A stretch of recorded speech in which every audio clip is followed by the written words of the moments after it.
we learned very early on that to get the most out of me as an athlete and being a part of the film, I had to focus on my job. Yep. All right, I can't be doing everything else. So DJ really took the reins of, all right, I got all the videographers handled, and also we had some really, really, really talented videographers that knew their shit.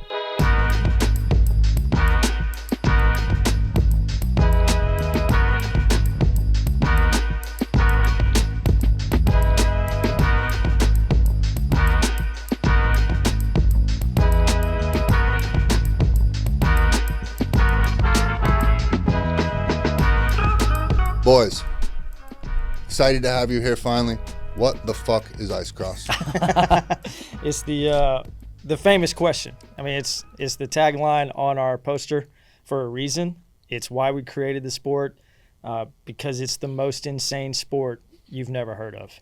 I mean, the moment he sent me a GoPro footage of the sport itself, I see him flying by trees, going down mountains. I'm just like, what the fuck is this? I have to see this. And then, a couple weeks later, he tells me he's going to Fenway Park to compete at the World Championship. And I was like, okay, I'm going to Fenway, baby. And I show up. He gets me field passes. I go down to home plate where they have the finish line. I see him fly by, and you can just hear the ice cracking beneath their skates. You really can't get a full grasp of how insane these guys actually are until you see it in person. And I thought no better way to do it, to make people want to see it in person, than to put it on the screen. Yeah.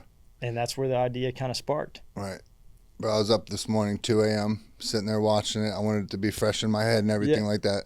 So 2 in the morning, and it comes out hot. Like, as soon as you guys start like that. And so, like, I was leaned up 2 in the morning, like, into it and stuff like that. And so the one thing right off the bat that I took away from it was basically how you guys have come from all different worlds. Oh, yeah, 100%. I'm sitting there thinking, like, oh, this is going to be a bunch of, like, retired hockey players or, you know what I mean, some variation of that. And you guys all have very, very different stories, from widely different places. Yeah. And then I didn't realize that this is, like, you guys are doing this around the world.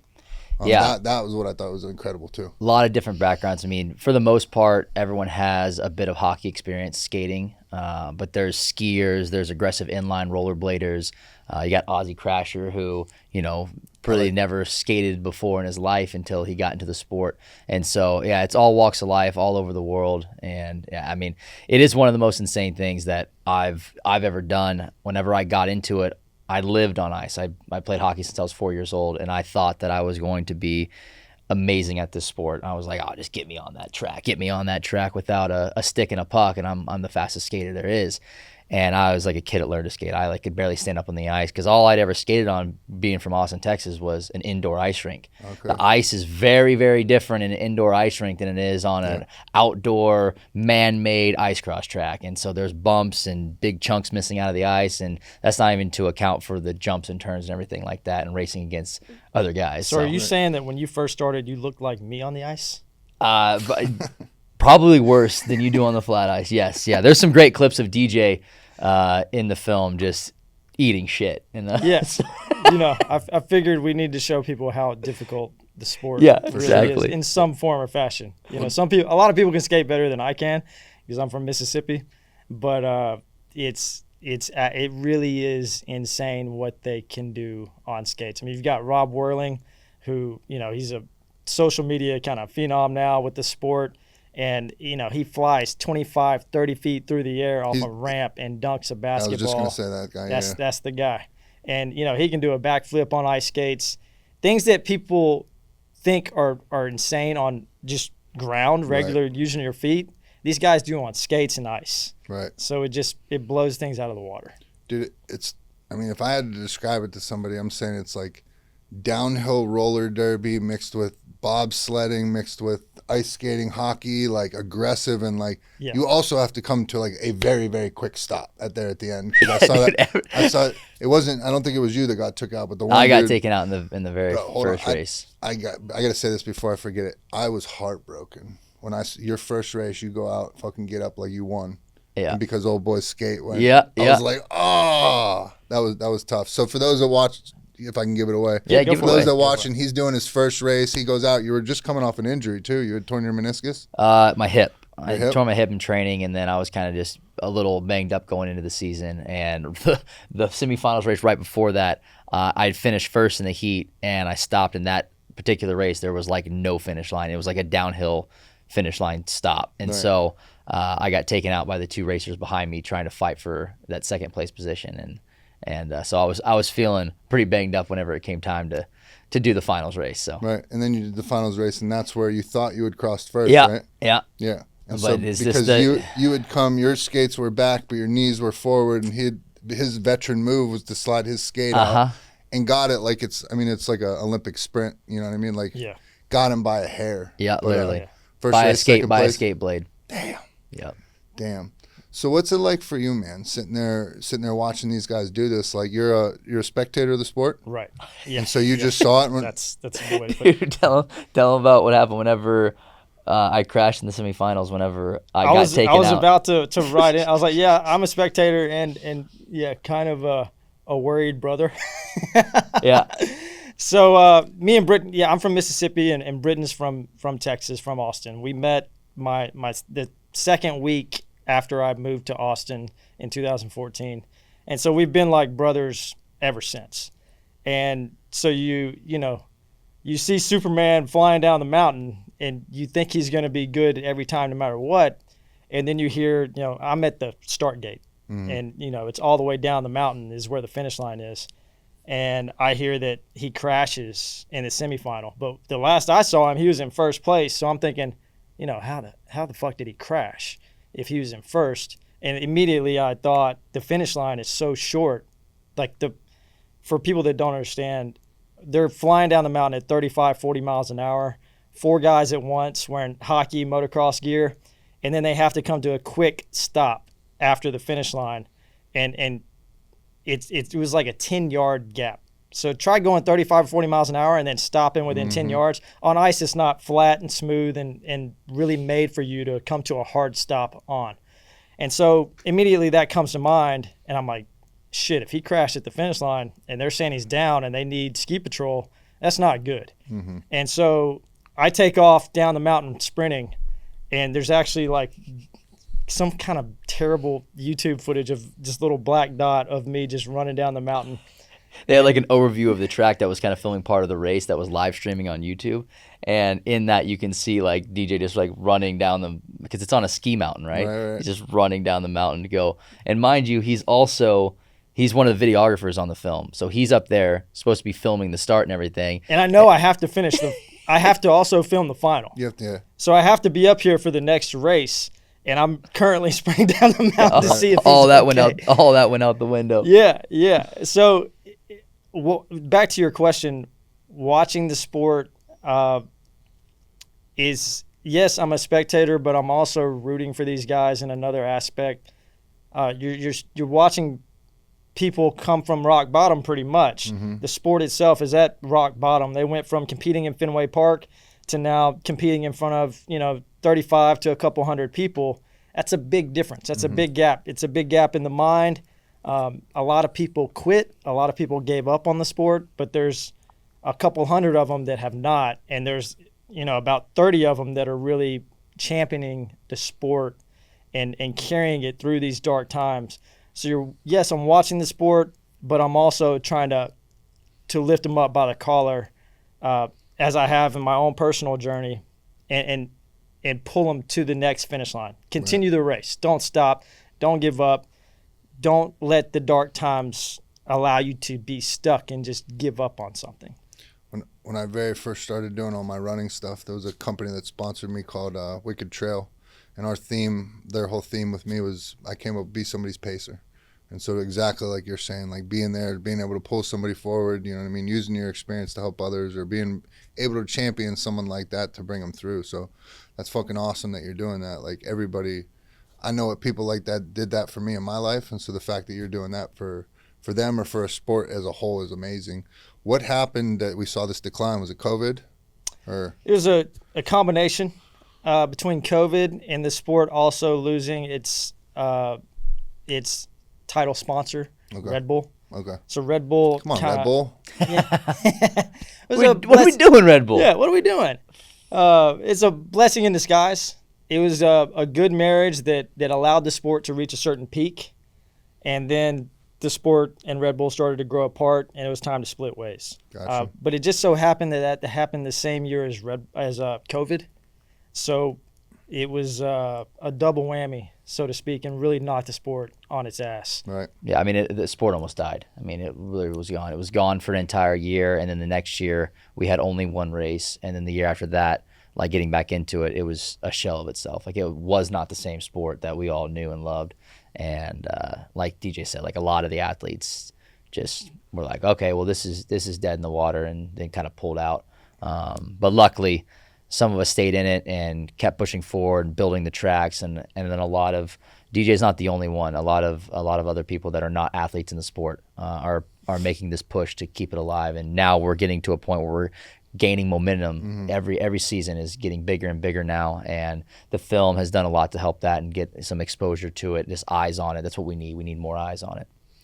I mean, I think through, this is a big theme in my life right now, but like things end up going wrong and we think it's like the end of everything, and then, you know, hindsight's 20/20, you look back and it could have been the best thing that ever happened to you. But just sitting here telling you guys this now, like it seems like, yeah, you lose Red Bull and all this and that, but now it seems like you guys are building it up how you think it should be, how you guys want it, and kind of putting your guys' stamp on it as far as here in the United States.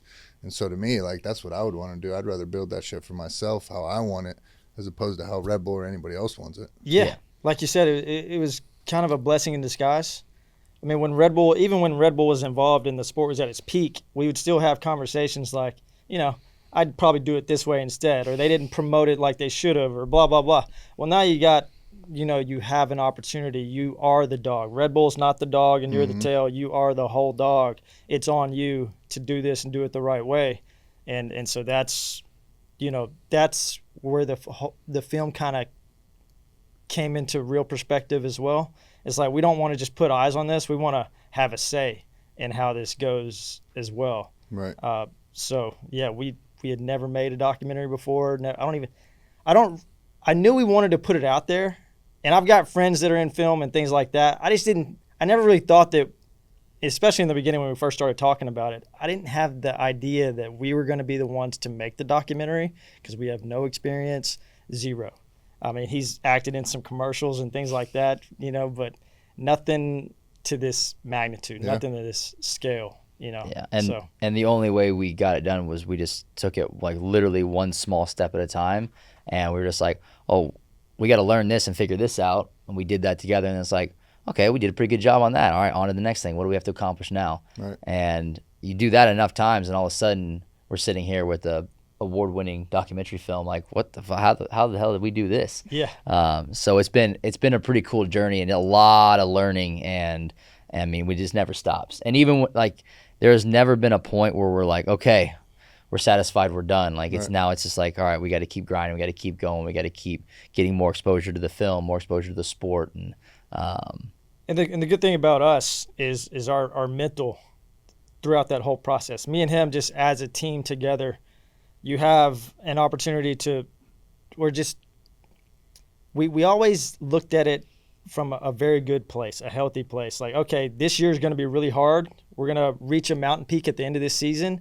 And then next year, that'll be our ground floor. And then we'll have a new ceiling to reach, a new mountain peak to go after.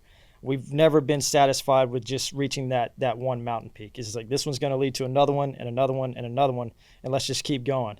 And we also have the ability to look at what we've done and look back and be like, man, it's pretty cool to see how far we've come. So we can pat ourselves on the back a little bit and give us a little bit more juice in those tough days and those tough times whenever you're, you know, there's some days you're working, 14, 16 hours straight, working through the night. I mean, you know about things like this. And you just, sometimes you lose the will or you lose the want to, but you've got your teammate there. And I don't know how many teammates you had on your back, but you got your teammate there to pull you up by the collar sometimes and straighten you out. Like, look, we're still going after this mountain. We still got work to do.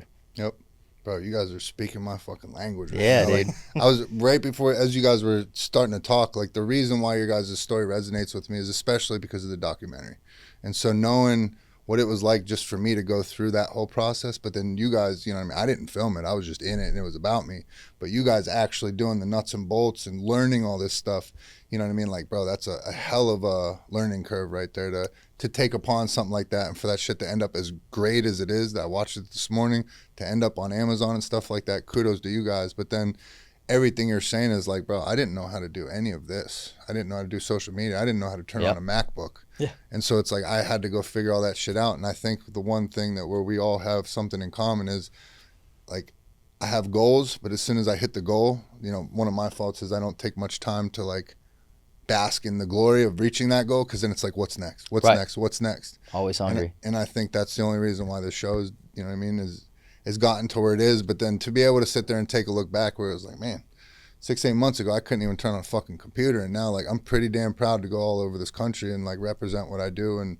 with the people that I do. Absolutely. And luckily I have people like sitting over here to our right watching this that have rallied around it and believe in it. And so I know you guys have those same people that see how hard you guys have worked for it, believe in the message, believe in everything you guys are doing, and rally around you. So that shit is powerful, dude. Yeah, that's one of the biggest things. I mean, we had help from Lunar Door and Chase, and from the very beginning when DJ had, you know, kind of the idea to do this, and our original actual idea was to make a series. You know, we'd all seen F1 Drive to Survive and seen what it had done for the sport of F1 in the U.S. specifically. And we're like, well, let's make a docu-series about this sport and kind of tell a story and everything. And then we brought that idea to Chase, and he was like, well, you can't independently make a docu-series. Like, you're gonna lose your ass on that. Like, you need to make a film. And so kind of restructured it, and then just all the guidance and support from him and Michael, and then just everyone involved in the sport. I mean, like, as soon as we started filming, everyone just, like, started jumping on board. How can they help? How can we be a part of it? It was really cool to see. You know, there's not that, like, the jealousy or people trying to have their own agenda. Everyone just wants to help build the sport. That's what it's all about. And so when you have all of that and you have a big team around you, it's crazy what you can accomplish. I feel you 1,000%. Yeah, and I think that's why our friendship just is kind of blossomed. As soon as we met, you know, things kind of clicked. Is because we do have a lot in common in the ways that you said, and it's cool to see, you know, what you've done. We both watched your documentary. Yeah, man. It was Thank you. freaking unreal, awesome, and the journey that you've made, the leaps and bounds that you've made, and you're continuing to make. I see your social media posts, just your mindset and how it inspires people.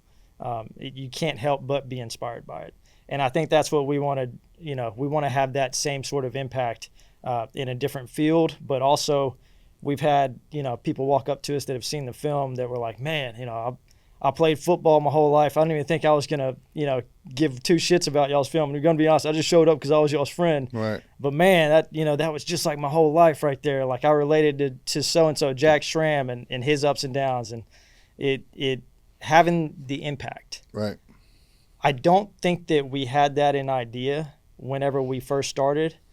And then as we were creating it, it's like, you know, this is more than just a sports documentary. This has a story behind it. This has meat and potatoes behind it that people can really get some nourishment off of and some encouragement. Yeah. And I think that's why people resonate and like it so much, because it is so real and so raw and so authentic. And there's not a lot of stuff like that anymore. Everything's scripted, everything's reality, but not Curated. Actual reality. Yeah. Yep. And so I think that people can really, you know, learn a lot from the film about themselves and about others. And it's like you said, it's not something that we planned. It was just something that came about during the process, and we couldn't have planned it. No. We tried at the beginning to, like, all right, you know, we wanted, you know, have like kind of a villain in the film. All right, we want to do that. Like, we had all these ideas of like how to make it good. Who's gonna be the asshole? Yeah, and, everybody's so nice. Who's gonna be the asshole? And it all just like kind of went to shit. We're like, all right, well, whatever's gonna happen is gonna happen. We can't control that. Like, we can't control who's going to win. Like, some of the, you know, main guys in the film are getting knocked out in early stages, and it's like, it's just part of it. It's just And that, I mean, even when Brittan got that race that you referred to where he got second place, when it happened, I was like, shit, that would have been so cool if he had won for the film. But then, like, the next day, I was like, no, that's perfect. Adversity. Yeah, just gets a little bit more adversity, a little bit more motivation to move on to the next race. Yeah. Right. Draw people in a little bit more. 100%. Yeah. I love how you guys did it and broke it up with 4 different athletes. That I think was genius the way to do, because now I'm invested in people. You know what I mean? Like, bro, I had zero idea I was gonna watch that, and there's a dude in recovery sitting there talking about what his life used to be like with alcohol in it and stuff like that. So now I'm all in. Like, oh, these are my people here. You know what I mean? Like, I already fuck with you guys, but then him, I don't even know, and I feel like I've known him. And so to see, like, and I didn't mean like dude, I'm thinking it was like a bunch of guys that never made the NHL or anything like that. Of course, everybody has, you know, skiing experience and stuff like that, but to literally come from these different worlds, and then, you know, the one guy was heartbreaking. He was supposed to be one of, like, somebody that's really good, and he came out and toe picked or the very first race. Matt Johnson. Matt Johnson. Yeah, I mean, he's a veteran of the sport. He's one that he's been in the top for a long time, and comes out there and then just one misstep, one mistake, or one bad chunk of ice on day one of practice for the first race of the season, and just slams into the board. That's actually I think it's like one of the funniest parts of the film when I tested out the boards and they work good. You know, it's so good. From Minnesota, like they work good. Yeah, but dude, it was just to see everybody's the mindset of the way they go in it, and, like, you know, someone like me who didn't know much about the sport when I first watched it, I'm not thinking that there's strategy going on, but then I'm learning, like, your strategy. You're watching people's shadows. You're cutting their lines off. Like, I love your style. Like, get out there, be aggressive, take it to them. That's very much how I would be too. Yep. Probably not in the best interest of our health, but we're gonna fucking win this shit. Yeah, I'm either gonna win. Yeah, I'm either gonna win or I'm gonna crash. That's kind of how I go out. But we were talking before the film, trying to, you know, we were like, I hope that we have a lot of crashes, and he's crashing like every. It's just the crash highlight is just all me. But you're right. His style is awesome. It's very unique in the sport, because a lot of people do try to stay in their lines and not get in people's way and things like that.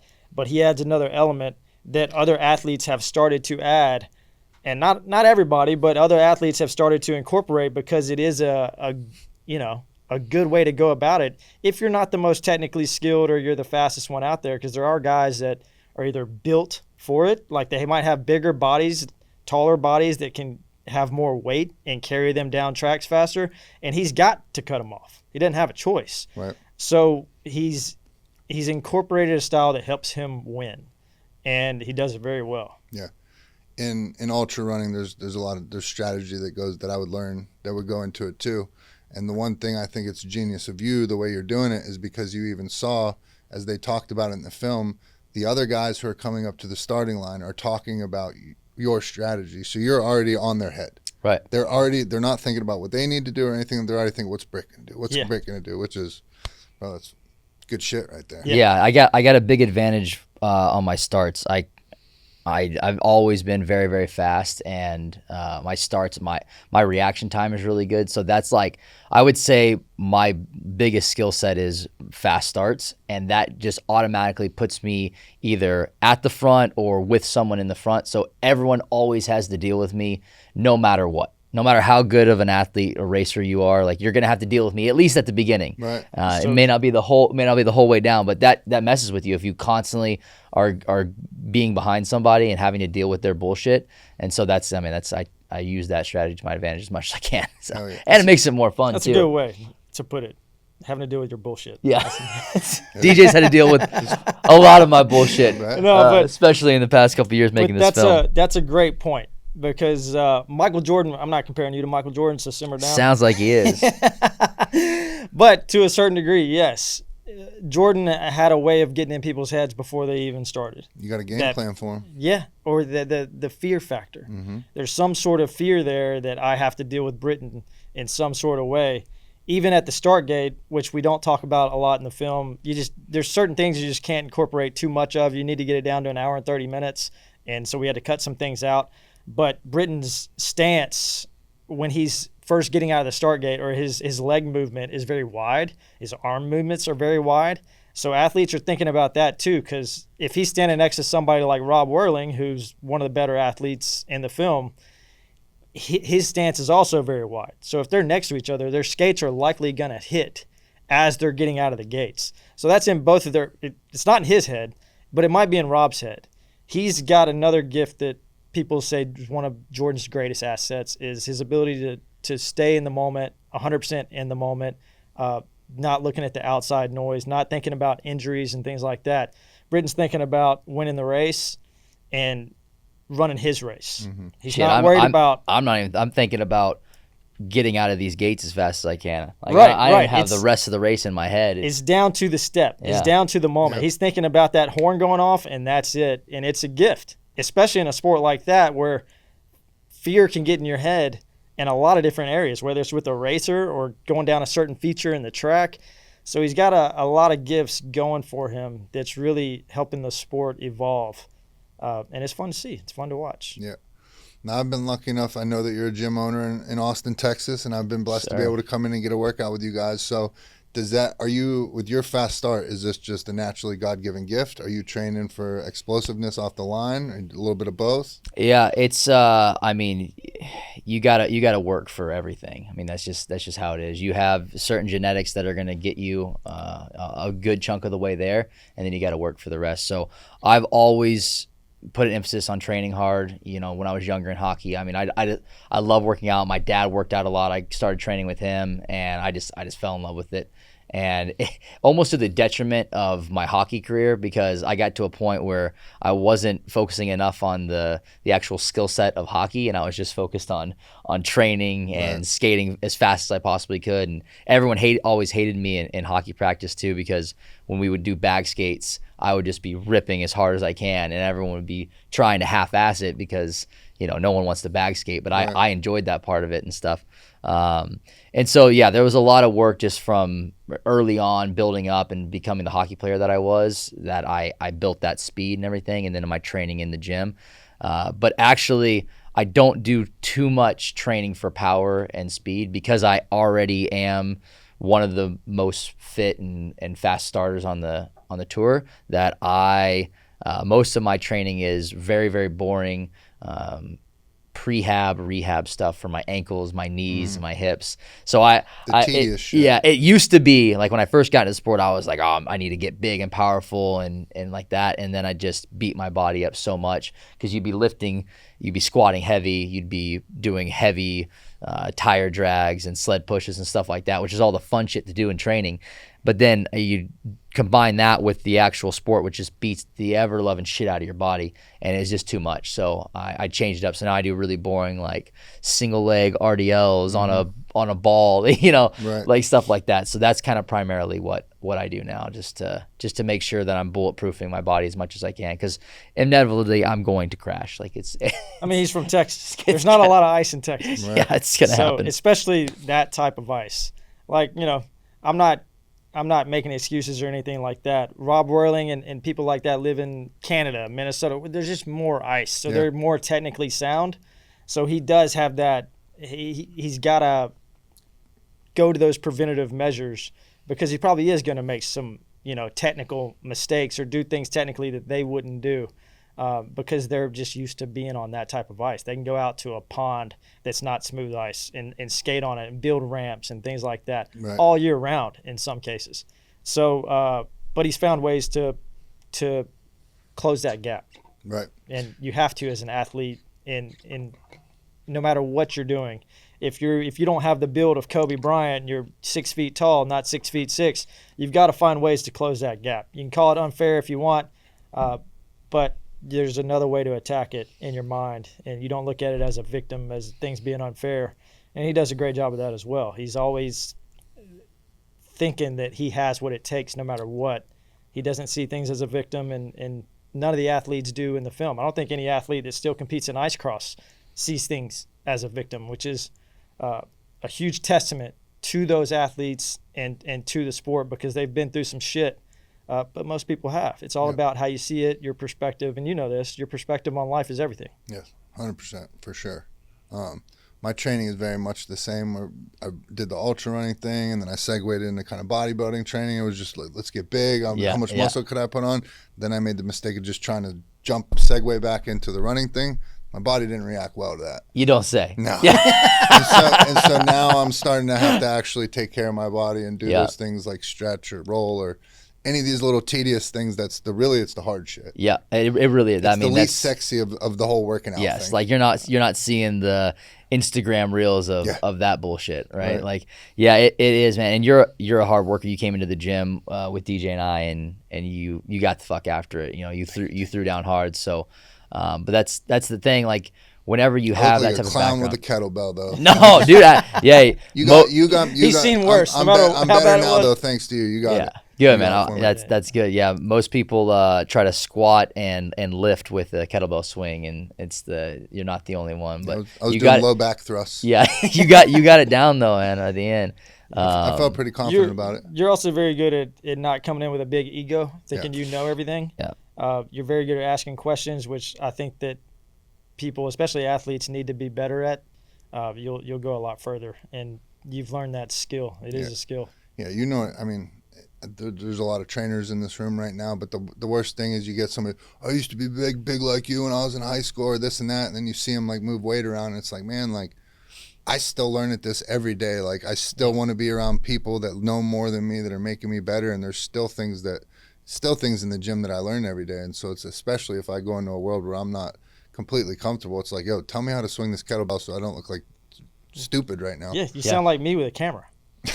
Tell me, hey, where's the on button on this thing? Did I hit the record button? Did I take a photo or did I film it? That was my first time. Did you ever film something like a big thing and then not realize with you the didn't camera. even turn the camera No. on? Not with anything other than a cell phone. No, he didn't do it during the actual film, but the year before we went up and we just shot like a thing with our buddy for YouTube, just about the sport. Yeah. And he had our buddy Josh, who was one of the videographers on the film, had an extra camera for DJ, and DJ had it. And DJ's sitting there and he's like, "Man, I'm filming this shot. I'm watching on the screen. I'm like, whoa, it's gonna be so sick." And he's like, goes to look at it. Like, he never pressed record at all.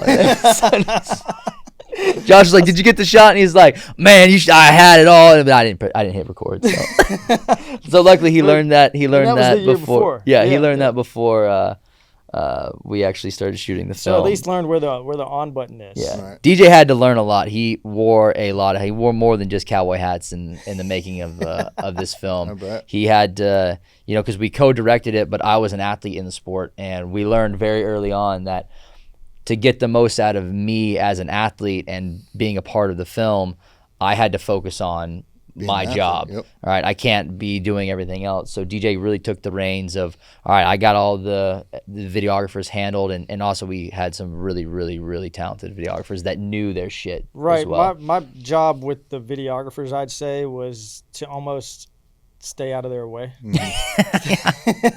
It's don't tell them too much of what to do. Make sure they know which athletes we're trying to capture. Yeah. But outside of that, they know what they're doing. They know what shots are going to look best on screen, and set them up for success and make sure they're right up here. Yeah. Outside of that, because we're all going to be in uncomfortable situations. Nobody likes being, standing still out in -20, -40 degree weather. Yeah. So it's more so making sure everybody was right up here, and then making sure that he can stay in his element and stay an athlete. But he also helped me throughout the process of my mental. I had to make sure somebody was there for me as well. I couldn't just be there for everybody else. And so it was just a great team effort, a great team all around. After his races and things like that, he'd talk to me, he'd ask me questions, make sure everything was going right, make sure we were still on track, and make sure my mind was right. Right. So it's like Michael Jordan said, he never claimed to be the greatest athlete of all time or the greatest basketball player of all time. He claimed to have the greatest teams of all time, and I think our team could not have been better. None of us had ever created a film before, and we were all hungry to do something great for a great purpose. Yeah. We all rise together. It seems to be a theme lately, huh? That's right, baby. So it was funny in my experience with the documentary. So I'm the athlete in it, and I'm running this race. And so I'm curious if you guys have moments like this, but the videographer, the director of, they have their jobs. They need to get the shot. They need to make the film. They need to do the story and all that. I need to run this fucking race. And so I'd be out there at like mile 70, it's nighttime or whatever, and I'd like come into an aid station. He'd be like, "Hey man, will you go back over that ridge and like come back up like that?" I'm like, "No, dude, no. Absolutely not. I'm trying to get done." And then I remember there was one it was a super long stretch of the race, And before, you have all these good ideas of everything you want to shoot. And so he's like, I'm going to get the drone and I'm going to do this and do that. It sounds great before the race, but mid-race, you're telling me I need to like hold on and wait another 10 minutes so you can get the drone up in the air. And so I'm like, fuck all that, dude. Like, I'm going. So it was funny to watch him clamoring around trying to deal with me as I'm like in my feelings or going through the emotions of doing this ultra marathon, and him trying to get all the shit he needs. And then I get back out on the trail and you're thinking for hours and I'm like, fuck, man, why did I do that? Like, it would have been a good shot. Why didn't I do that? But this is all stuff I don't even want to be thinking about. I just want to do the race. You need to stay in your element and be the athlete. And you came out here for a purpose to run your 100-mile race. And if you don't finish that race, you have no film. Right. So you had a double thing to think about there. Yeah, but there was some of that. And DJ was all, speaking of the drone stuff. I was DJ about to say, I knew you were going to about bring it the up. drones, man. I'd be trying to get to like practice, right? Because we'd go in there and we'd get a couple days early and be able to test out the track and stuff like that. And I'm like, we're driving. It's sometimes really early in the morning. And DJ's like, oh, man, look at that sunrise. Hey, wait, we got to stop. We got to get the drone out. We got to fly the drone. I'm like, dude, I just got to get to the track and go. Right. Like, we have 50 drone shots at this point. Like, we've gotten the drone shots, and I could not have been more wrong because some of those drone shots that we got, like, I really think make the film. Someone actually literally this week told me, they're like, those drone shots in the film were so impressive. And I was like, God damn it, DJ, they were. They were so good. So I mean, it's everything, but those small little things matter, you know. And then by the final race, I was like, okay, Brittan needs to get there early, so we need to leave early. And he's, you know, his girlfriend's with us now, and he's like, you know what? I'll get out of bed when I want to get out of bed.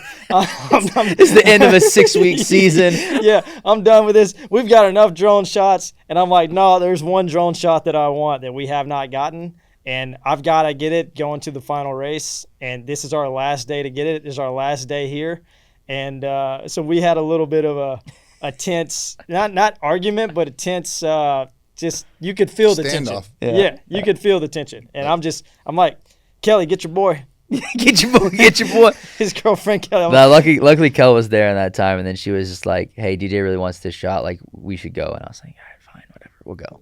So we got there early enough to drop him off so he could go get ready, and then me, Kelly, and the drone guy left and started driving around getting this. It was a sunset shot because that was a night race. Yeah. And it was sick. What do they call that? The blue hour? Golden hour. Golden But the hour. blue hour is the morning one? Yeah. The morning one? Yeah. See, Gold. Look at me knowing this shit. Yeah. I'm telling you, you're gonna be in the film industry before long. And there you go. He's already halfway there. So for you, man, like for me, you know what I mean? There was a lot of me telling my story and emotions of having family involved and stuff like that. But there was it was an emotional thing going through the filming process.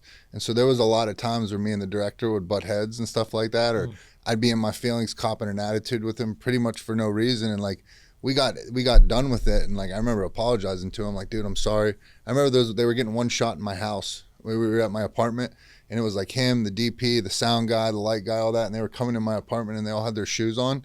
And for whatever reason that day, I felt disrespected that they were just wearing their shoes in my house and getting it all dirty. And so I was copping an attitude with them when really it's like they're filming a fucking movie on me. Why do I give a fuck? But I don't know, dude. It was a very emotional process going through me. Did you feel that too? Not at all. Or was it just beat down from the season? Man, I was so just like DJ said, one of my best things is I'm just very present in everyday life and everything that I do, and I don't feel like it was something at all that I felt drained from trying to film everything or do everything, or I felt emotional about stuff. The only times that I really had emotion was when we were interviewing and talking about stuff, like what my granny was going through, or being away from home and away from my family and my dog and all that kind of stuff. But other than that, I didn't really feel that way at all, just because I was just one day at a time, one thing at a time, one scene at a time, whatever you want to call it. So he really is. I'm a little bitch then, I guess. No. But he's a freak when it comes to being in the moment, just being 100% present in the moment, almost to a fault. Oh yeah, it can definitely be to my detriment at a lot of times. Yeah. But when it comes to sports and being an athlete and being away, 6 weeks of the season, if I had not have been asking him questions in an interview to make him think about home and make him think about those things, it wouldn't have been as emotional or as much thought into it. I'm not saying he's not going to think about it, but he never allows it to suck him out of the moment, Right. or make him think about anything other than being an athlete and winning this race and doing what he has to do to win this race. Yeah. So he is a freak in that sense, in a good way. Yeah. Yeah. And it was impressive to watch. I mean, 6 weeks in, he's still locked in, still in the zone. And, I had to, in those interviews, I had to pull it out of him. He wasn't one of the easier ones to pull that stuff out of, but you had to bring him back down to planet Earth. And you're not Superman right now, you're Clark Kent. Mm-hmm. Tell me about your family, tell me about, Granny and what's going on with her and your dog and all that. So it was a fun process, just learning how to interview, because I had never done anything like that to that point. Right. So it was all DJ was really, really good at it. At one point, it was, you talked about Jack and being able to relate to him. And I don't think Jack really planned on talking about any of that. Yeah. And Jack got there Jack with was DJ. pumped to get in the interview. He was pumped to talk about ice cross. He had all these ideas and things like that. And then as soon as I started asking him questions, he was like, the smile left. Yeah. The smile was gone. And I was like, okay, I struck a nerve. We got into something. Yeah. Yeah. He had to, take a moment, like, all right, let me just take a moment off camera and collect my thoughts and see what I want to do and stuff. And then he said something so funny. He was like, man, I didn't realize I was being interviewed by Barbara Walters. Like, DJ got deep into the fields, which is good. And DJ is so curious just in life, and having that is such an attribute for interviews. Yeah. And you clearly have that too. Like you're just interested in people's stories, and you want to know, and you have a really cool story of your own, so you can relate to it. And that's what DJ had, and that's what DJ brought to the table with these interviews. And there couldn't have been anyone else that did it. And like no one else knew the sport like DJ and knew these athletes like DJ. Like you couldn't have had anyone else do it. Right. Or wanted to know. Yeah, sport like wanted to learn. Yeah. Like just from a boy from Mississippi was really interested in a downhill ice skate racing sport, which is some wild. reason. No, I grew up playing, basketball, football, baseball, soccer, the core four, I'll call it. Played soccer in college, but since 22, secretly trying to find my way back into the sports world, not really knowing how, and kind of going downhill in the process, lost my identity through that. Kind of like Jack. He quits playing college hockey and gets locked into drugs and alcohol, loses his identity, loses who he is, and barely survives it. For him, It was ice cross that kind of sparked that fire back in his heart, and for me as well, just in a different way. So you hit your proverbial rock bottom, you're rock bottom, but you find a way back to it somehow. You find that little 10-year-old kid in your heart somewhere along the way, and it brings it back. And then as far as the interviews go, one of my favorite quotes is, and he's heard me say it plenty of times, it's by Walt Whitman: "Be curious, not judgmental." Mm-hmm. And it's in great TV show called Ted Lasso. Yeah. And that's how I went into these interviews, acting like I almost know nothing about the sport and nothing about these athletes. And I want you to tell the viewer your story and the story of ice cross from your eyes. Right. And just being really, really curious the whole time, and just being locked in those moments. An hour is a long time to sit with an athlete, knowing that you're going to have to sit there another hour, and another hour Yeah. after this one. So being locked in that whole time, it can be hard if you look at it through that perspective, like this is hard, or this is something I get to do. As we always tell each other, this is hard, but it's also something that we get to do. Hell yeah. Like how great of a blessing is that? Right. That we're in this moment where we are right now. I don't have to do it. I get to do it. Yeah. 100%. That's that mindset shift that a lot lot of people don't have. And it's as simple as the things that you say and the way that you say them. Like that one, like, I get to do this. A lot of people will say, like, I don't have time for things. I see that a lot being a coach and with training and stuff, like, oh, I don't have time to get to the gym. I don't have time for this, whatever. It's like, now you don't make time for it. Right. Like, you make time for this other bullshit. Right. Like it's I know some of the busiest people, like surgeons that have families and stuff, and then I talk to a 32-year-old white dude in sales, and I'm like, you don't have time. Right. Bro, Bullshit. I take some of my things to the extreme, the times I wake up, the things I do and all that stuff. But I'll talk with somebody and be like, hey, we meet up like 7:30. And they're like, oh, man, that's early. It's like, bro, you can't throw out a time on this earth that you're ever going to tell me, like, is it too early for me or anything like that. It's like, what are you willing to do? If it's really that important to you, fucking, it's non-negotiable for me. Yeah. Yeah, 100%. But 7:30 is early, just for the record. He's a sleeper. I love my sleep. I'm a night owl. I usually stay up pretty late. My girlfriend is not a night owl, and she like before we started dating, she was like up at 5:30, 6 a.m. going to the gym, like that type of shit. And I mean, I do it, and if it's necessary, and like I did it for almost my whole life for hockey, we'd have practice at 5:15.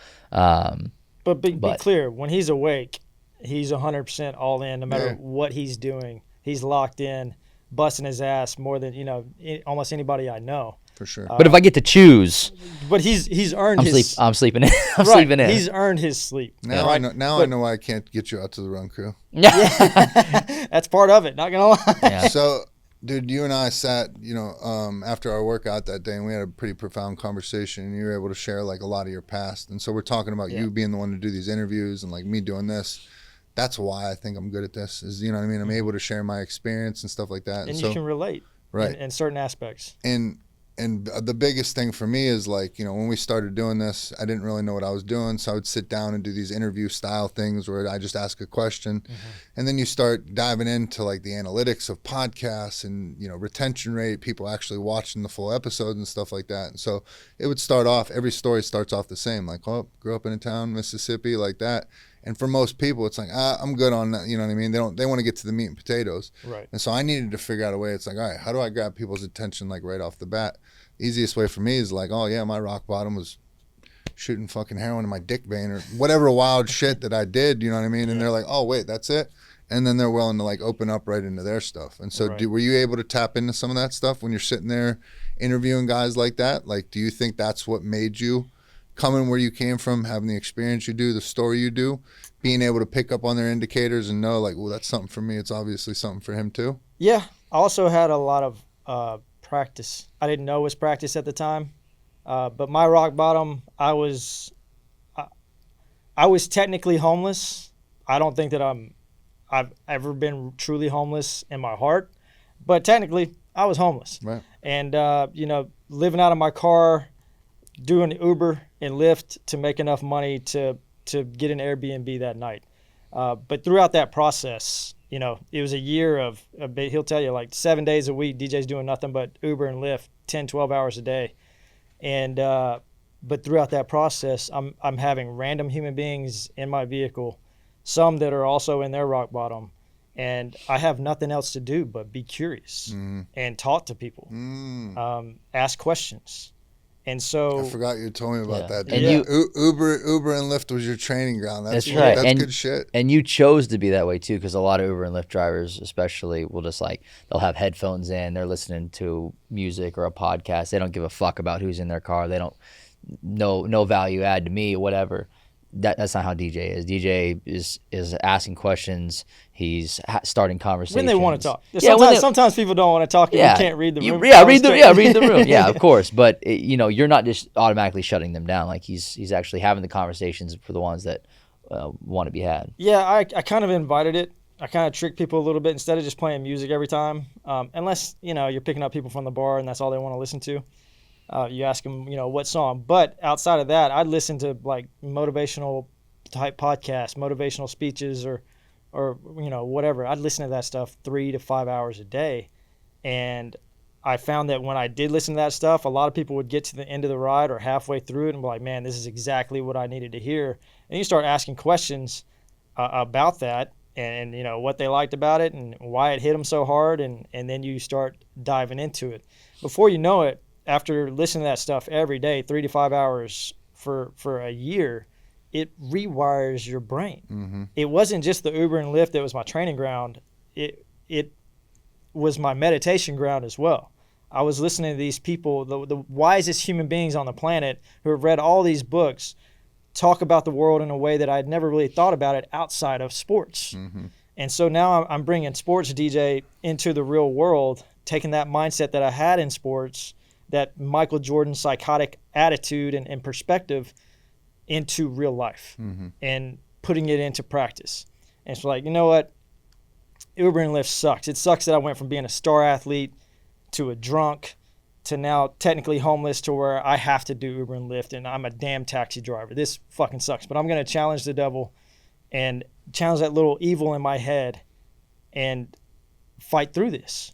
You know, I wasn't put here to be a taxi driver for the rest of my life. There's a bigger purpose. I believe it. I have nothing but faith in it. And so I'm going to figure out what that is. And this is just going to be my avenue to whatever that goal or that purpose is.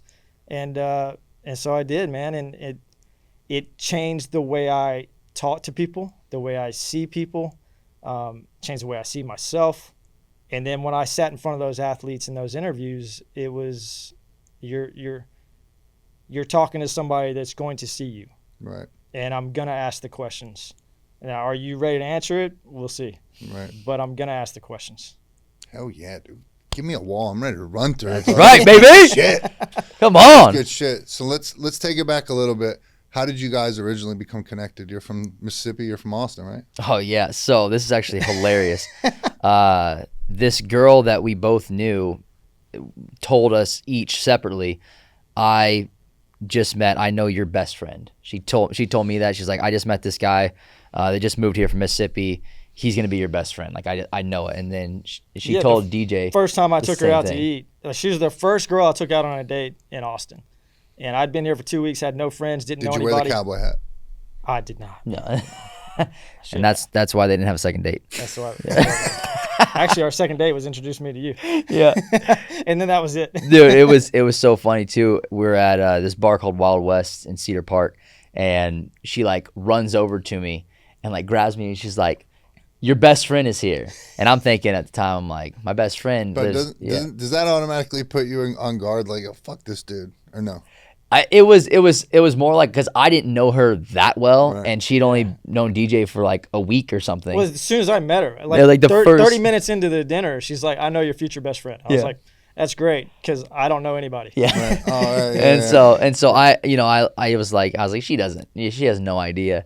And I was with a group of girls. We had probably like 5 girls around us, and she like brought us over and introduced DJ and I together, and we literally the whole night just bought each other beers and shots and played pool and like ditched the entire group they were with and just hung out, and we've been best friends ever since. Let's go. Yeah, I mean it was pretty instant. I've found that in my life that everyone that I click with, like I click with immediately. Mm-hmm. Like you can definitely like, you know, build relationships with friends and people in your life, but the real ones, like you just know. That's how it was with Kelly. Like you just know immediately. Yeah, same thing happened with your friend Drew Haas. Yeah.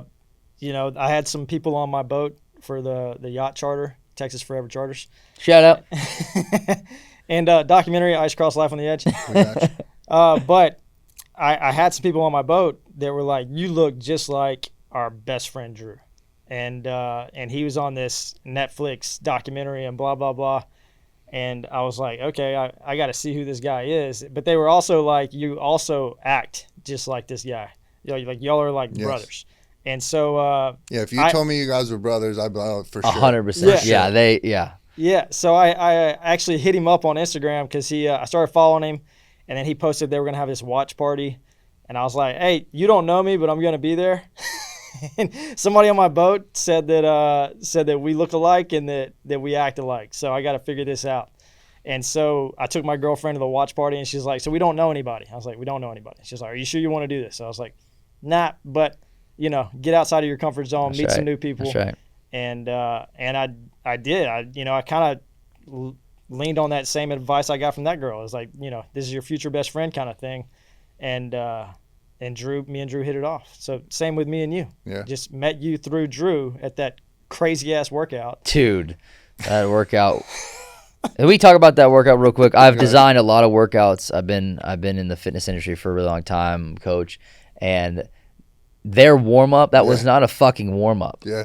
We were doing it Who was you it was push ups, it was burpees, push ups, Squats. squats, 5 burpees, 10 push ups, 15 squats, every minute on the minute for 15 rounds. That's a fucking workout. Yeah, bro. That is a high intensity training every minute on the minute. And if anybody wants to know, I did not make it all the way through that warm up. That boy stayed in the red the whole time. Yeah. Yeah. DJ puked 4 times. That was the I puked epitome during of the warm up. a puke and rally. DJ puked 4 times and kept coming back to the workout and never fucking quit. finished it. Yeah. Never That's quit. that's what we all did. We just didn't quit during that workout. Right. That was Yeah, the last thing we did, we got on the assault bike. So we did the warm up and then a long ass workout and then a finisher on the assault bike, and they had to help me get off the actually on and off. and I have such a good video of DJ on that bike, and he literally, his body's shutting down. He's just like, ah! And then like my legs, everything's so locked up, they have to help me get off the bike. Everything was cramping. Dude, I was going when I met Drew. It was a little dip in my life, mental health wise, and everything like that. And I got around Drew, and just like you're saying, immediately, bro, we're talking for 5 minutes, and I'm like, yo, I'm running a Spartan this weekend. You want to get down? He's like, fuck yeah. And bro, it was like this charge in me. I was like, oh, I need this energy around me. These are the people I need around me. He's got the energy. I don't quite have that energy, but you need that energy, and somebody in your circle needs to have that energy. Right. Yeah. And bro, So- that's a huge theme in my life right now is like matching energy. Like I have a lot going on right now. I have a lot of special things going on. Like it's a moment in my life, and it's like I'm all about people that match my energy. If you're not matching my energy, positive, uplifting each other, we're all working towards the same purpose and like that. I'm sorry, love you, wish the best for you. I just don't got time for you right now. Yeah, We mirror 100%. each other, Yes. not just in the way we talk. And dude, you and I talked, and I didn't even know like your outlook on Jordan, Kobe, or whatever. And I think I brought up Kobe. You lit up. Yeah. You know what I mean? Just because it's that mindset, and so it's like-minded individuals. We get around each other, and it's like, oh, we speak the same fucking language. Yeah, Mamba mentality, baby. Yeah, Let's go. DJ may not have the the Jumpman tattooed on his neck, but Not yet. yeah, not yet. Not yet. But it's in here for sure. Bro, a couple weekends ago, so I just started getting involved with the Ruck March community. Fucking amazing community, awesome. We do an atomic ruck. You should come. I'm down. Yeah, Same Wednesdays. way. Yeah, Same I'll way. let you know. It's the one time I can go out there and walk and not feel guilty because of being a runner and stuff like that. Right. But it's not an easy walk either, but we were out on we did one a couple weekends ago, and we're going down the trail, and there's a big group of us, and this woman pops out in the middle of the trail, and she's like, Shawn Livingston. And now there'll be a lot of people out on the trail that end up knowing who I am from the running world or whatever, so I thought it was that. And I That's was like, cool. hello, and she goes, I'm Drew Haas's mom. And I was Oh, like, yeah. no shit. Sweetest lady in the Dude, world. the sweetest lady ever. And then the funny thing was, literally everybody I was standing with were like, oh yeah, we know Drew. Like they all knew him because it was all that a bunch of Squatch people and all that stuff. Yeah. So I was just like, man, dude, Drew is out here. Yeah. Everybody knows who Drew is. Yeah, Oh, yeah. we need to get another workout in with him soon. Drew, if you're watching, if you're listening, come work out. We all Let's, need let's to go. Yeah, link up. Yeah, do up and do that. 100%. So you guys met, and then at what were you already ice cross at that point? No. This was was this college? Was I in college? You were. Oh, you guys been about boys to go for a to long Worcester time. I was- for the first time. Yeah, I think I was just finishing up junior. I played 2 years of junior hockey after high school, and I think I was just finishing that and about to go up to Massachusetts for college. Okay. And we met. Yeah, so we I think you were. We're 6 years apart, right? I think you were 21. probably that checks out. That's Yeah. when I went to college. I was 21. Yeah, I was 27. And then We played Yeah. volleyball, beach volleyball together for a whole summer. Maverick and Iceman, dude, come on. Yeah. They wouldn't even let us play on the Let's same go. team after a while. We're the two shortest guys out there. They wouldn't let us play on the Crushing same team. shit. We were literally playing with like volleyball players, like 6'4" guys and tall girls, and they were like, all right, you two motherfuckers can't be on the same team. Yeah. Bro, You gotta separate y'all too. I'm a pretty good athlete. I'm pretty good at most sports. I play volleyball. I did not get that gene. I fucking suck at volleyball, dude. I'm trash. It's a fun sport, man. We It go is- we go out to the treatment center. There's one of the treatment centers out in Smithville that we go out to, and volleyball is a big thing out there. Mm-hmm. And so we go out there, and they'd always try to get me to play. Well, they know me as the gym guy. I'll be out there playing basketball with them, so they see I'm an athlete, and they want me to get out there, and they're like, "Oh, he's gonna kill it." Yeah. I'm like, "Fellas, you don't understand." And then they're over there spiking on me and shit. I'm like, "I'm done with you guys." Yeah. Yeah. I come out here to get my confidence tarnished. it's good to be humbled, man. Yeah, for It's sure. good. It's good to do stuff you're bad at. I always say you got to be shitty to get better, and I mean that's just something to That's live a line by. right yeah. there. Yeah, That's good. That's a shirt. that's a Sounds shirt. Like You that got to be sounds like an shitty. atomic shirt Gotta right be there. shitty to get. You got to be Dude, shitty. I like it. Atomic's got a lot of shirts. So I want to throw out a hypothetical question for you guys. Right? So we're gonna change it up. Usually I use the UFC, but we're gonna use you're walking out for the Ice Cross Championship of the World. You have an entrance. What's your walkout song? What's your Oh. skate out song? Man, a little bit of Paul Cawthron, Cocaine. That song gets me going. Okay. That's my go That out. is the That's- song. That's the song. It's That was my the go song out in the song. documentary. Yeah. We don't do cocaine. don't be fooled by the I glasses. was playing around in that snow. Yeah, don't be fooled by the glasses. Mom, if you're watching. Do not do cocaine. Anymore. I think Anymore. Yeah. Yeah. Fentanyl's a real thing. Yeah. Yeah.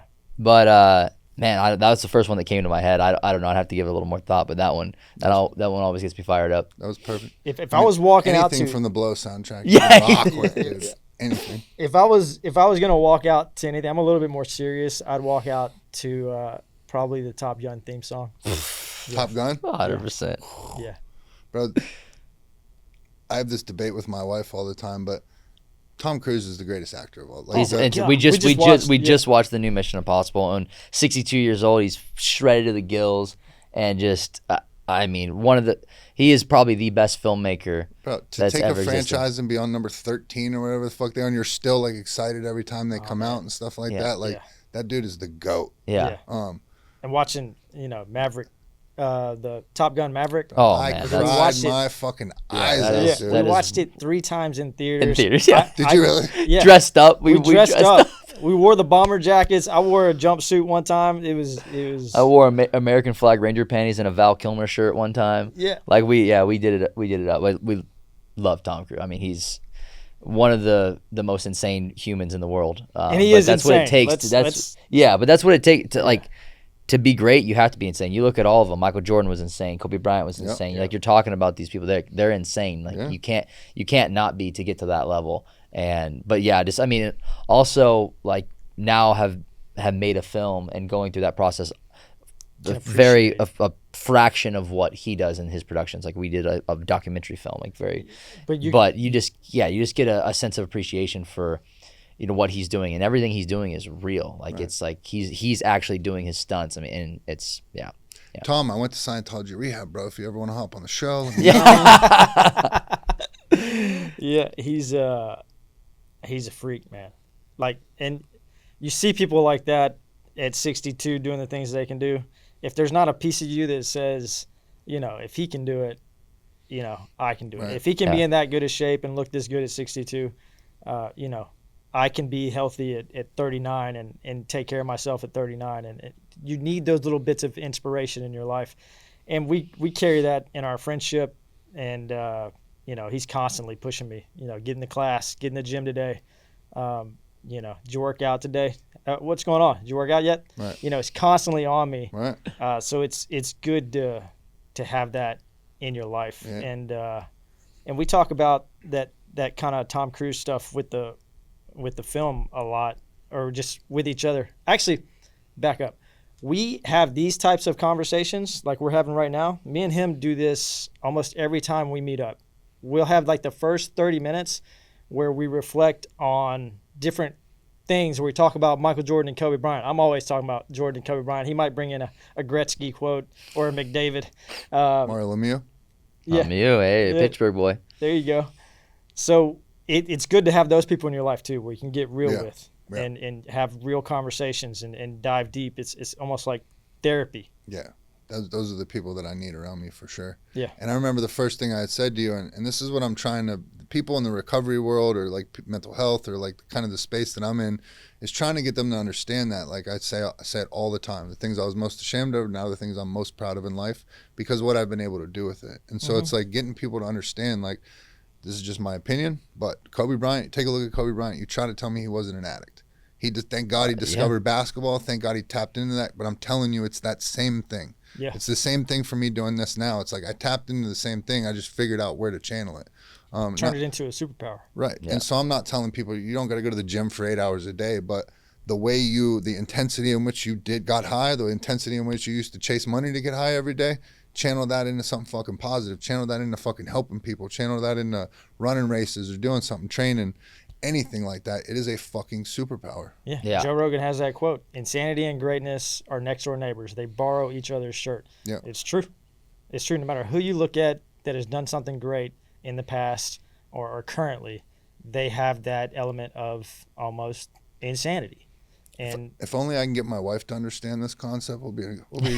I'm insane and it's okay, wife. Right. It's what makes me really good and really special at some things, but unfortunately there's a yin and yang to everything. But there is. thank God I have her and she puts up with my shit. Yeah. We all need that. He's Drew and him, people like that, they are insane. Like you look at him in a workout and things that he can do, the things that he's built up. You know, the years of working out almost every single day, of eating right, of being disciplined. It's very impressive and inspirational to have that in your life. That little bit of insanity. People call him insane. I call him, the greatest friend that you could have. Hell yeah. So somebody listening to this, they just heard all about ice cross, but you got one pitch to them. Why do they need to go check out this documentary today? I've said it before, I'll say it again. It's the most insane sport you've never heard of. But also these guys have hit rock bottom and turned it into a superpower. That's right, baby. Dude, I got chills. Can you follow that up? Man, that's how you follow that up. He was an athlete. Why do they need to watch?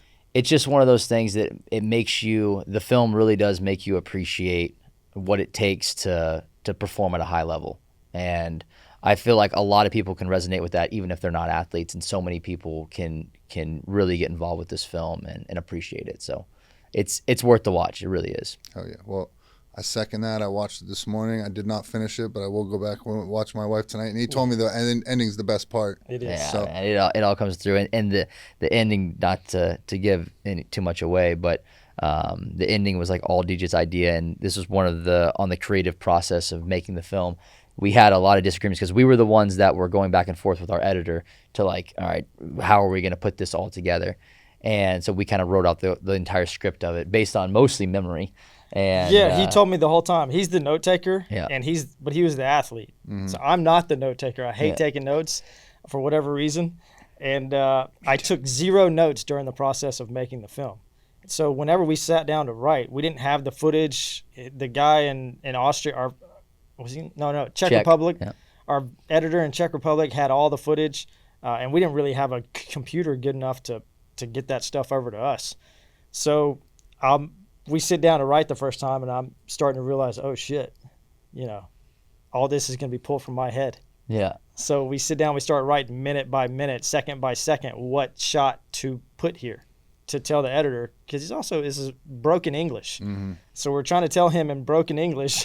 Yeah, I remember DJ being like, I know we have this shot somewhere. Like he's like, I can't find. He's like, I know we filmed this. Oh yeah, the editor. If he couldn't find a shot, and I'm like, no. We have this shot. It was shot on so and so's camera. I know we have it. I think whenever you're passionate about something, you want something to happen really, really bad. Mm-hmm. You just find a way to make it happen, and it's here. If it happened, it's here. And so I just had to pull it out. And when we sat down together, we did have disagreements, as he said, but it never got like into a combative argument. Like, no, we have to do it like this. Or, no, I want to do it like that. There was nothing like that. It was, this is what I see. This is my vision. Okay, this is your vision. How do we decide?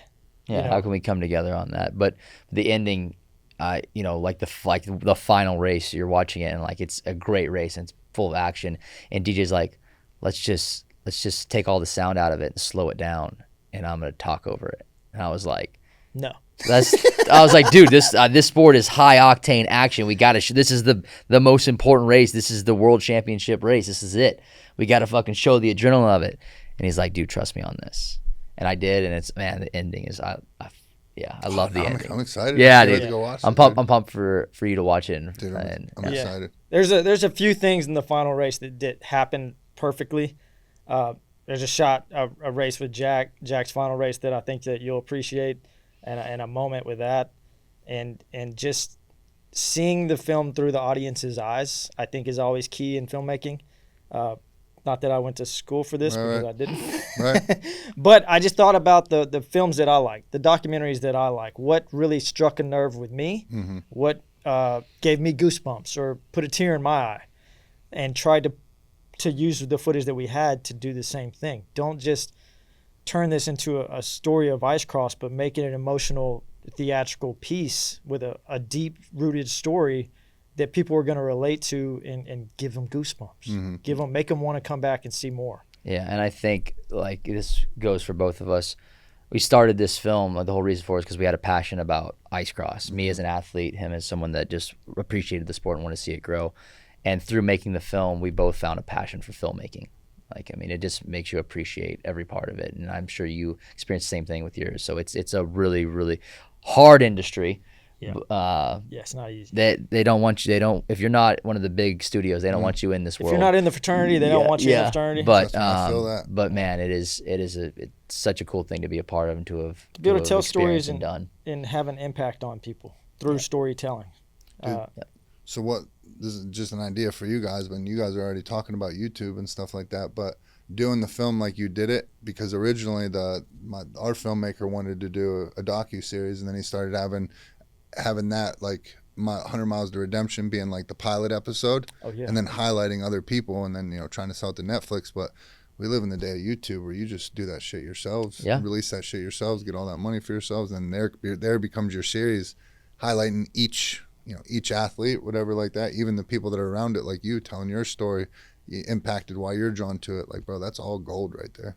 Yeah, that's good shit. Yeah, 100% move forward with that. We have another thing that this film has kind of led us into. We got asked by the ATSX, which is the governing body for the sport, to start up a U.S. federation. And so we are doing it a little different than they've done it in the past, which has all been like nonprofit and trying to basically get money through the athletes to put on the events. We're taking a more business-minded approach to it, and we started up the U.S. National Ice Cross League. Okay. So our hope is to have a race, our first race be a part of the series this next season, and so we're working towards that. But yeah, filming and kind of showing that process, and then the athletes and everything, that could be a really cool thing that we could do for YouTube. So I think it's a great idea, and I just love creating, especially with this guy too. So. Well, you let me know how I Am Redemption can help. You let me know how we can promote what you guys are doing, because I'm fully behind it. I believe in you guys. I know this shit's going to be big. I know you guys are going to get where you're going. So anything I could do to help, sponsor, anything like that, please let me know. We don't have much money over here, so chill with all that. But dude, I believe in what you guys are doing, man. So thank you. Anybody that wants to see the film, get a hold of you guys, see what you guys do, where do they find you? How do they find it? So we have the film on Amazon Prime. Ice Cross Life on the Edge, and then we also have it on Roku. Yeah, just launched on Roku. Just launched on Roku. So and we're gonna try to broadcast it on other platforms as well. And to find news on that, you just follow us on Instagram, Ice Cross Life on the Edge, and then also we have a website, icecrosslifeontheedge.com, I believe. Yep. So, yeah. And if they want to take a boat tour, if they want to get a workout, where do they do that at? Yeah. So Brittan's got a gym and yeah, I coach at 2 gyms. The one you went to is the South one, where I used to manage and coach with them, and then I opened up my own. So Atomic Athlete, if you're in South Austin, Atomic Outpost if you're in North Austin, and then I got a sunglass company called the Filthy Shades. So yeah, really? I didn't know those were yours. Yeah, man. So I'll get you some, dude. Please, check out the Shades, and I'm not so great Brittan on Instagram. Yeah, I'm DJ Night and Day. DJ Night and Day on Instagram, with a K on the night. It's because I'm Knight in Shining Armor. I'm Maverick, but I'm a knight. There we go. All right, but go ahead. Yeah, I've got a yacht charter as well, yacht charter company, and it's Texas Forever Charters on Instagram and TexasForeverCharters.com. Look us up. If you're in Austin, if you're coming to Austin, get a boat. That's right. Get a workout, get some shades. Do yourself right. That's right. Get the real Austin experience. You guys look like you're having fun out there too. Oh yeah, always. Yeah, always. Yeah. You're on the lake. You're working, but you're on the lake, so it's kind of hard not to soak in the moment. Right. Yeah. You get away from Sandra Bullock here and there. Or what? I don't know where old Sandy lives. Yeah. I do tell people sometimes as we're driving to Devil's Cove, we're sailing to Devil's Cove. I'm like, yeah. To your right, there's Matthew McConaughey's house, and that's Joe Rogan. They live on a different lake. Yeah, they're not even the same lake. But it's all about their perception, Yeah. how their moment is. Yeah. For sure. So I don't mean to put you guys on the spot. I probably should have prepared you this for before. But if you would be so kind, they've heard your story. They heard what you got about. They've heard ice cross and everything like that. But if you would take a look into your camera, for you, it's you. For you, it would be over there. And if you throw out a couple I am statements, they'll let them know who you guys are, what you're about. It could be anything. It could be I am ice cross. It could be I am a bad motherfucker. It could be I'm an athlete. Whatever you want it to be. Oh, because you are redemption. I got you. Yeah. There's a theme here. There's a theme here, and I got 2 cameras to look at. Which one does it matter? The one on my right. Okay. Yeah. I'll start out. I'm a coach and I'm an athlete. I am risen. I am ice grouse.